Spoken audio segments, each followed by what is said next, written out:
You told me, we heard about that the Vedas say that don't make any images of the God. Yeah. Whoever worships anything which has been created throws himself in darkness, right? The difference between Bhagwan and Allah is that Allah says that if you worship anyone apart from me, I will punish you forever and ever, and I will not spare you of this sin.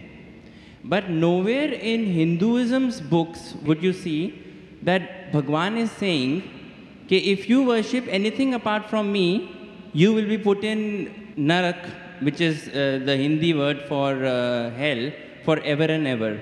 Now, why I'm saying that to you is, the concept of God in Islam, Christianity, and Judaism is the same, in which he feels bad if anyone worships anything else apart from him. But the concept of the other side of the religions, which is Hinduism, Buddhism, or those sides, the concept of God there, I think, is more, the God of those religions is more large-hearted, because he doesn't say to you that I'm going to put you in hell if you don't worship me. Although I understand that it is wrong to worship idols, it is wrong to worship created things.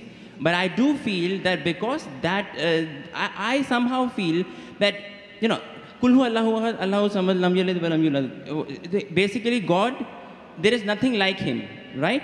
So why in the Quran or the Bible or the Jews' scripture, we are attributing a human feeling to God that, let us say, my father gives me everything, he gives me all the money, and I give that money to the poor people, right? Now, one day, if I forget my father, yeah, so my father will feel bad. But this is the human nature. God is more large-hearted than that. Even if I don't worship him, he should have no problems. You know, he should not put me to hell, because that's egoistic. Egoism is a part of human nature, not of God, is what I feel, according to my understanding. Brother Rahul is an old friend of mine, mashallah. Whenever I come to Dubai, no question answer session goes without him asking a question. He's following me since many years. When I came in 2005, when I came last year, and yesterday night, we had a good session for a couple of hours. And though he didn't mention his name, he's Rahul, mashallah. And we pray that may Allah guide him. Inshallah, may Allah give hidayah. And he asked very good questions. Always difficult questions, very good questions. I like it. It's a challenge for me. He asked me new question. I like challenges. And always I say he asked a good question. This is one of my last questions, sir. One of my last Last question before you accept Islam. One of my last questions. Before you accept Islam. Clarify this. It just struck me. Actually, He told me he will not accept Islam in public, so I don't know problem. No, it's okay. Will you clarify me on this? I'll clarify with you, and I won't ask you to accept Islam in public. We have done that yesterday. Sir, Islam is a glorious religion, and it's given me a lot of peace, and I can say many good things about it, but please clarify. And you told, I'll clarify. You told me you have spent more time studying Islam than what you spend time in getting your degree of engineering. It is right. That's right. And I enjoyed more. Therefore, I enjoy your questions also. The brother asked a very good question, very attacking, very tricky, difficult question, that he understands that all the religions, Christianity, Islam, Hinduism, say there's no God except one God, don't make images, don't make idols. But Islam goes a step further. He will forgive any other sin except the sin of shirk. Surah Nisa chapter 4 verse 48, Surah Nisa chapter 4 verse 116. But in Hinduism, nowhere does it say that if you do shirk, Allah will not forgive you. Before I ask you a question about large-heartedness, nowhere does the Quran say that if you commit a murder, Allah will not forgive you. Brother, nowhere does the Quran say that if you commit murder, Allah will not forgive you. Does it mean that I will go and commit murder? Brother. Repeat again, sorry? Nowhere does the Quran say that if you commit murder, though it is the second largest sin in Islam, in the major sins, number 2 is committing murder of an innocent human being. Yes. After shirk is murder. Though the Quran says in Surah Ma'idah chapter 5 verse 32, that if anyone kills any innocent human being, unless it be for murder or for creating corruption in the land, it is as though you have killed the whole of humanity. But nowhere does the Quran say that if you commit murder, Allah will not forgive you. Allah will never forgive you. Does it mean that I will go and commit murder? No. Yeah, enough. Same way, when the Vedas don't mention that if you don't do shirk, Allah will not forgive you, you should not do shirk. I understand. Very good. You are understanding person. I'll come to the large-hearted one afterwards. I haven't answered your full question. I've only answered the first part of your first question. I'll come to your large-heartedness afterwards. Yeah, I mean... I'll come to it. That's fine. Yeah. But I like, cutting down the questions so that you understand better. Yes. Or if you understand, the other people also should understand. You're an intelligent person, I know that. Sure. MashaAllah, engineer done from UK. That's what he told me yesterday. Now coming to your part of large-heartedness. Yeah. That in Islam, if you don't do this, I'll punish you. That is a human nature. That if the father gives money to the son, son gives in charity, tomorrow the son doesn't ask about the father, so father feels bad. It's human nature, I agree with you. God is far superior, I agree with you. Yes. So why does God feel bad? Yes. Very good question, very intelligent question. Inshallah, you will get convinced. I won't ask you to accept Islam in public. Sure. That we have done that yesterday. Yes. The Quran says, Allah subhanahu wa ta'ala does not require you, you require him. Now coming to the question. Now I'm making your question more easy. Why we have to say Allahu Akbar, Allah is the greatest? Allah asks you to say Allahu Akbar, Allah is the greatest. Tomorrow if you don't say Allah is the greatest, do you think Allah will become less? No. No. Yeah. Whether you say or not, Allah is already the greatest. Irrespective whether you say or not, it will make no difference, not even an iota of difference. He is already the greatest. He will remain irrespective whether you say or not. Why does he ask you to say that is the question. The question is, Allah subhanahu wa ta'ala knows the human psychology. For example, your mother has a heart attack. And now, you have heard of a very famous heart specialist in the world. If you know he's famous, he will give you some advice for your mother. Another person who's unknown, he comes and gives you advice. Whose advice will you follow? Repeat again, sorry. If your mother has a heart attack, Yeah. there's a person who you know is the most famous heart specialist in the world. I would follow the advice of the specialist. Why? Because you know he's number one, he's most famous. So the reason Allah asks you to praise him is not for his benefit, it's for your benefit. Because the moment you praise Allah, you will follow his advice. Agreed. By following his advice, Allah will not benefit, you will benefit. Yes. By the doctor giving advice to you, he will not benefit. Yes, you may give him fees so that way he'll benefit. You aren't giving any fees to Allah. Yes. So Allah doesn't benefit anything. But the moment you praise him, it is human. When you say, Allah is the most wise, Allah is the greatest, Allah is the most merciful. Most wise, he gives advice, I'll follow. Most greatest, I'll follow him. Most merciful, I'll follow him. So you say all these praises not to benefit him, to benefit yourself. Agreed. Yes. So when you worship him, it does not benefit him, it benefits you. Yes. When you follow the advice of the doctor, it will benefit if you give him fees. Yes. You don't give any fees to Allah. Yes. It benefits you. Yes. So same way, Allah is large-hearted. By punishing you, do you think he will benefit? No. By punishing, he becomes I'm coming to it, brother Rahul. Yeah. Let me complete my answer. Sure. Yeah. By punishing you, he will not benefit, but he is giving you a fear. Why? If you have alcohol, he will punish you. If you have drugs, he'll punish you. Whether you have drugs or what difference does it make to him? Now, if he says, okay, don't have drugs, but if you have drugs, I will not punish you, then will you have drugs or not? You will have. If I give an examination, right? No, I won't have. If I'm convinced it's wrong for me, I won't have. I don't need that fear of the hell. The fear of the hellfire to be put in my mind to avert me. God convinces people in different ways. Some people with reason and logic. You're a logical person, you're convinced with logic. Some people want fear, some people want punishment, some people want reward. There are 3-4 types of ways which Allah speaks. You get convinced with reason and logic, you're like me. Yeah. You're like me. Yes. Some people, they are not convinced with reason and logic. Leave logic. I'll get reward, I'll do it. I'll get punishment, I'll stay away. So लेकिन सच क्या है होता क्या है reality में is the fear is it reality होएगा yes I'll tell you reality is that the hellfire is there and the punishment is there. Brother, right? let me complete the answer. Yeah. Will you allow me to complete the answer or you'll? Yes, please. Let me complete. I'll give you a chance. Ji. I'll give you a chance to say that you are convinced. Yes. But before I complete my answer, you're interjecting. Sure, sure. Yeah, please. After I complete, I'll give you a chance and ask you. Sure, yeah. Now, there's a teacher taking an examination. 2 plus 2 is how much? 4. Convinced? Now, there are some people, the teacher says, okay, now in the examination, those who write correctly will get plus point, will pass. Those who don't write correctly will fail. Now, when the teacher is telling hundreds of things, it's difficult for everyone to remember. But if they want to remember, you write. If you write correct, I'll pass you. If you write wrong, I'll fail you. So now the student starts memorizing. He starts like you passed your engineering. You are afraid of failing. Yes. If you wouldn't have studied, you would have failed. So if teacher says, no problem, even if you write wrong, I will give you part degree. Will you study? No.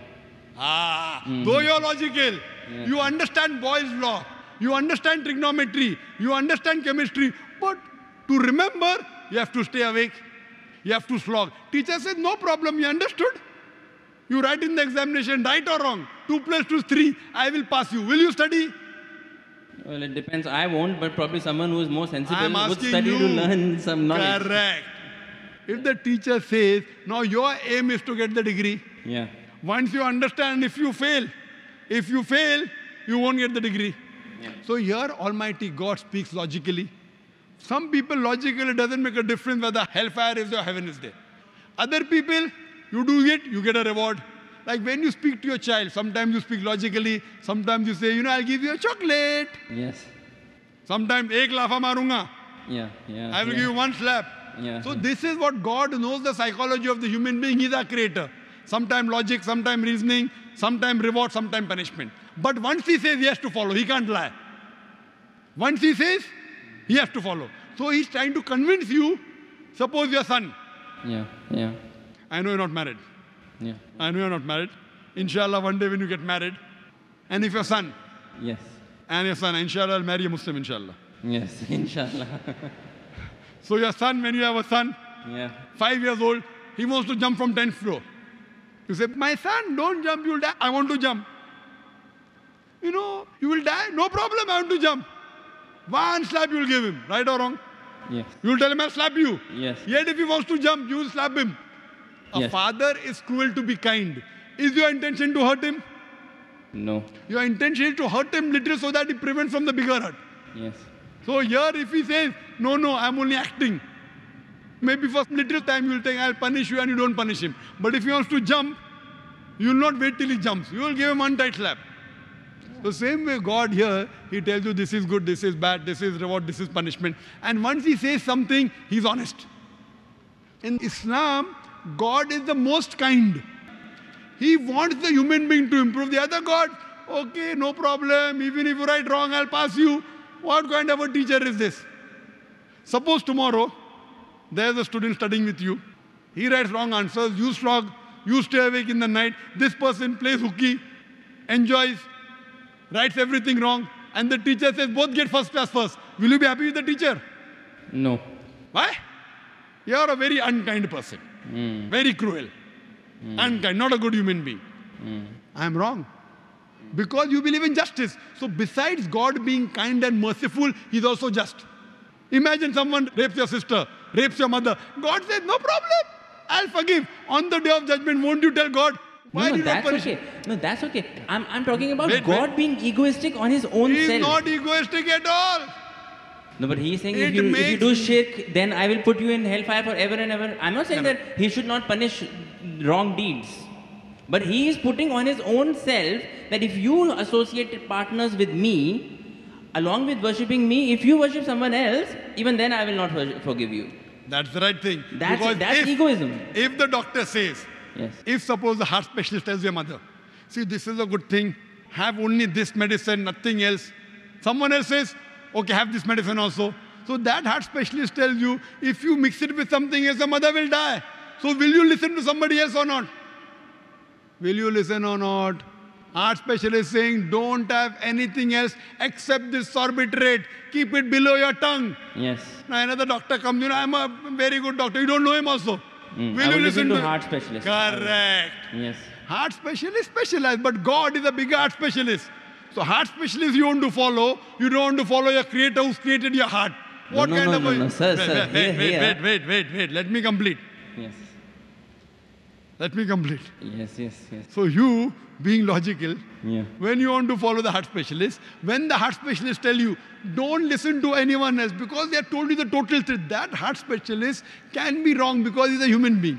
Almighty God, when he says, do not worship anyone else besides me, he knows that if you think somebody else is also the greatest, and if you follow something wrong, it will harm you. God does not want to see to it that his creations are harmed. He is going out of the way to give you an ultimate warning. Other sins, maybe I will forgive. That is one type of murder, is one type of sin, very wrong, second largest. But one, if you worship somebody else, you can do anything. You can start murdering, you can start having drugs, you can start raping. It's too dangerous. This is the guidance. It is complete. Because he's the creator, he knows no one else is the creator. Now someone else tries to behave like a creator when God knows no one else can create you. It is very dangerous. That's the reason he says that following advice, worshipping anyone, obeying anyone as the creator, not obeying normally. Normally you want to obey a father, no problem. Obey a mother, no problem. Going against the commandments of Almighty God. Worshipping somebody That is else. what I'm trying to find out. Is that the right God who is saying that if you associated partners with me, I will never forgive this sin? You are taking, it's a catch-22. I am questioning whether a God who thinks like that, is that the correct God? Correct God. You are saying he is the correct God, hence Why? he knows. Why? Yes. I have checked up with science. This Quran passes Yes. the test. When I put science to your Hindu scriptures, it fails. Yes. When I put science to Bible, it fails. So even if I agree with you with my earlier question, maybe this is ambiguous, fine. 80% is proved to be 100% correct. 20% is ambiguous. Inshallah, logically, even this will be right, if I have to put that way.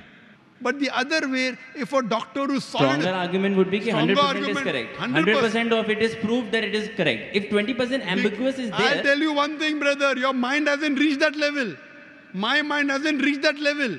Right. The science hasn't reached that level. Maybe 100 years afterward, 1,000 years after, it will be proved 100% correct. We are limited.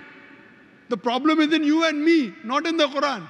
Similarly, but a person who's very powerful, a person who's a heart specialist, he knows his stuff very well. He'll be sure. Do this, nothing else.